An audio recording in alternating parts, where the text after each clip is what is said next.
You've spent hours, maybe even days, crafting this character sheet, creating the perfect D&D character. From their race, their class, ability scores, attack bonuses, saving throws, all of it poured over to create this, a masterpiece, a beautiful grid of potential. And you know what else it is? Completely useless. Yeah, you heard me. Useless. That sheet there is just a collection of pen and paper. The numbers, concepts, it's a ghost. It's waiting for a soul. It's not a hero. Not yet. In this video, I'm going to show you how to fix that. How to breathe life into the numbers that you just put to paper.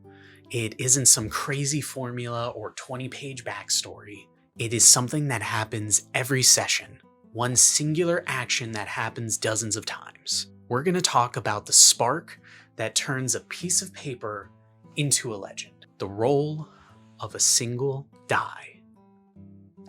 Hey there, I'm Sir Bearsworth, guiding creators, shaping worlds, and forging heroes.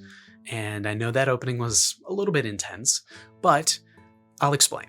Either you're experiencing this for the first time or you're a seasoned veteran like myself.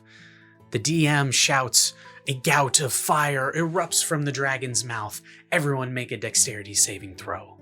You roll your dice and it's a 16. The DM tells you you take half damage, you mark off your hit points and turn over. So, what just happened? You essentially made a transaction. You traded a die roll for a result. But let's take a second here, because almost everything in D&D comes down to 3 types of rolls. And the better you understand that, the more you'll be able to actually play the game. An ability check is used when your character tries something that should be a challenge, not lifting up your sword or walking in a straight line. This is when you encounter obstacles in the world, either physical, mental, or social. You'll roll an ability check. Climbing a wall, sneaking past guards, convincing a noble, or searching a room. An attack roll, however, answers one question. Do you hit? When you swing a sword, fire an arrow, or sling a spell, you target your enemy's armor class and you make an attack roll. You roll a d20 and add your attack bonus, and your DM compares your result to the enemy's armor class. If you meet or beat it, congrats, you hit. Roll damage.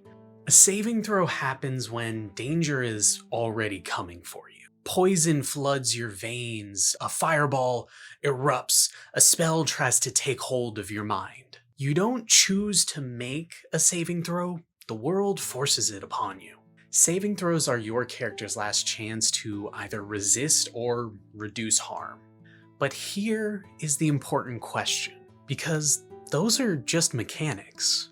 Where's the tension? Where's the hero? Where's the story? We play D&D to create epic tales of adventures, not read out a balance sheet aloud. That feeling of your character being a living, breathing part of this world, that's what we're chasing. And the good news is the bridge between mechanical player and epic storyteller is a lot shorter than you think. It all starts with changing how you think of the dice. See, the secret isn't in the numbers themselves, it's the story that you wrap around them. The dice isn't just a pass or fail button, it's a story prompt. Every time you pick up that d20, whether it's an ability check, a saving throw, an attack roll, the world holds its breath, waiting to see what happens next. It's not about if you succeed or fail, but how you succeed or how you fail. This is the spark. We're going to turn your character from just a stat block to a story engine, and you're going to do it in 4 steps, all built around the beautiful and terrifying 20-sided die. As we stated, the most common rolls in D&D are ability checks, saving throws, and attack rolls. This is your first and best chance to breathe life into your character. The trick is to narrate the attempt, not just the outcome. Before your fingers even touch that die, think about what your character is doing in that moment. Instead of, I make an attack roll, try seeing the bandit distracted by our barbarian, my rogue will run up behind him, feint left, and find a gap in his armor to plunge her dagger into. You're not just attacking anymore, you're explaining why you get advantage on this roll. And quick side note, advantage is your friend. Advantage is a powerful mechanic. You get to roll 2d20s and take the higher of the two. Sometimes this can take great failure and turn it into triumphant success.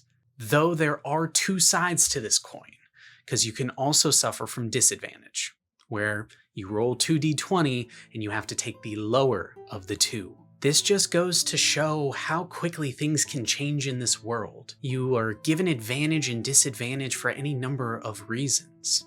But by explaining how you managed to get that edge, suddenly rolling 2 dice feels earned. The same goes for saving throws. When the DM calls for a dexterity save, don't just say, I got a 16.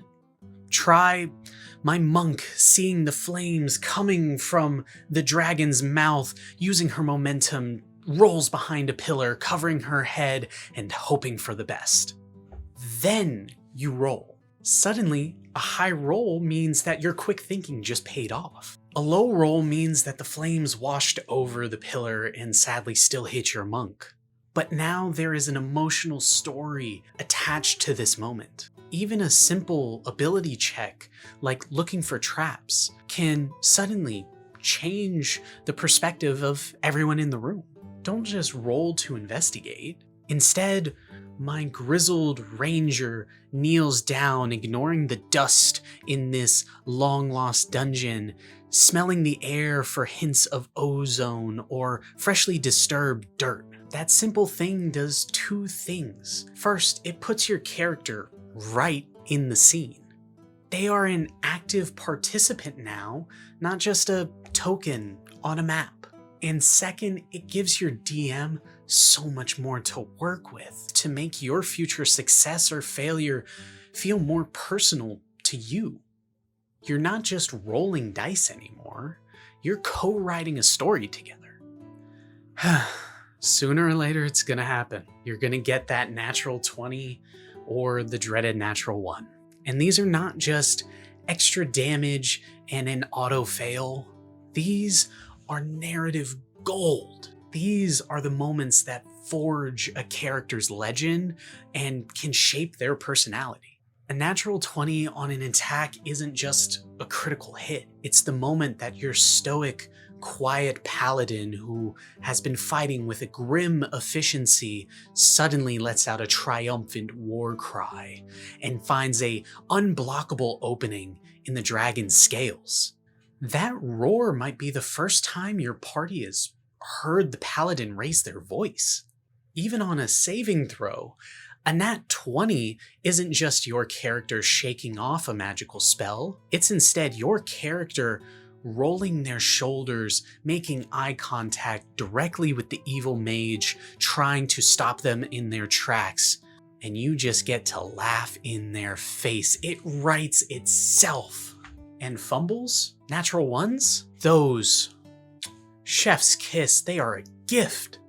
Seriously, it's a chance to show a flaw, a quirk, a moment of hilarious humanity. When your brilliant and clumsy wizard rolls a nat 1 on a stealth check, it's no longer him failing. Suddenly, it's him stepping on a rake in a silent courtyard.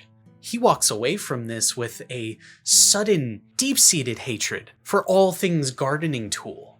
That one failure has now created a lasting story beat and a moment that is shared at the table. And a nat 1 on an attack roll, it isn't just a horrible miss. Maybe your sword gets stuck in the table you swung down at trying to hit a bandit, and now you have to wrench it from the table itself.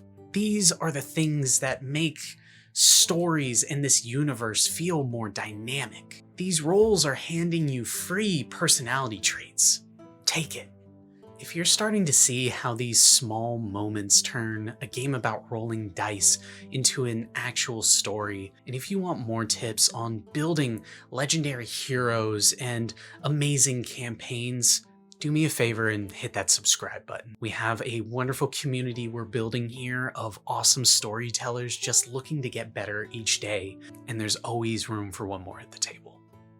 This next step is about using your character sheet when you're not rolling dice. Those numbers, your strength, intelligence, charisma, and those modifiers tied to them, they're a guide to your character's personality. A character with 18 strength doesn't just have a +4 in athletics and strength saves. Maybe they have a bone-crushing handshake.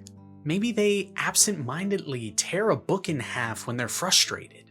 They likely see every locked door not as a puzzle, but a personal insult. A character with low wisdom isn't just bad at perception checks and wisdom saves, they're impulsive. They are absolutely the one that's gonna press the big red button that says do not press. That low modifier on their sheet now becomes a story prompt, not a flaw.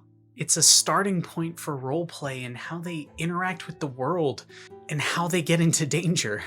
Look at your highest and lowest ability scores. These are the pillars of your character's personality. How does a high intelligence character talk? Do they use big words or do they just trail off mid-sentence lost in thought? How does a low charisma character talk to a noble? Probably painfully awkward or brutally honest or just stare at their own feet. By playing out the numbers, you make your character feel consistent and believable. Their actions feel rooted in who they are as a person and not necessarily what you as the player think the next best move is. You start thinking as the character, and that's the moment where it all really comes alive. Finally, and this is arguably the most important one, remember, your dice roll does not happen in a vacuum. It's like a stone thrown into a still pond of everyone's shared story. There's a ripple effect that goes outwards and affects all of those in the party. A single roll can turn your one action into a defining moment for the whole entire group. When your barbarian fails their wisdom save and they're forced to attack the closest ally to them, first off, you have a huge problem. And secondly, you have a wonderful roleplay opportunity. Now the party's cleric must decide between restraining the barbarian or attacking the spellcaster who beset the barbarian with this effect. The barbarian's failed roll just created a dramatic choice that has now shaped this combat. When you use the help action to help the rogue on a crucial stealth check, you're now personally investing in their success. When your fighter makes an attack to knock an enemy prone, you aren't just doing damage, you're giving every melee fighter in the party advantage on their next attacks on that enemy. Your single roll just empowered the entire party. Your single success has become the party's success. So look for ways to make your rolls about the party. When you roll to attack, describe how you're trying to leave an opening for someone else to take advantage of. When you roll to decipher a clue, you're finding the key to help push the party forward. D&D is a team sport. By framing your actions and roles as part of the group's story, you elevate your character from a solo act to an indispensable part of a legendary team. So let's go back to that character sheet. Take another look at it. It's a list of prompts for a story that's waiting to be told. Every number is a clue to a personality. Every roll, from attack rolls to ability checks to saving throws, is a spark that can ignite a legendary moment. The power to turn that sheet from numbers to narrative, it doesn't come from the DM. It doesn't come from rulebooks. It comes from you. By describing your attempts and embracing the chaos of crits and fumbles, acting out your stats and sharing your moments with the party, You are the one who breathes life into this character now. You turn the simple mechanical act of rolling dice into the art of telling a great story. Now you have the secret. Go be a legend. What's the most memorable moment that a single die roll created at your table? Was it a heroic crit or a disastrous fumble? Let me know in the comments below. And if you enjoyed the video, leave a like. It means a lot. But for now, I'm Sir Bearsworth, guiding creators, shaping worlds, and forging heroes. I'll see you all at the table.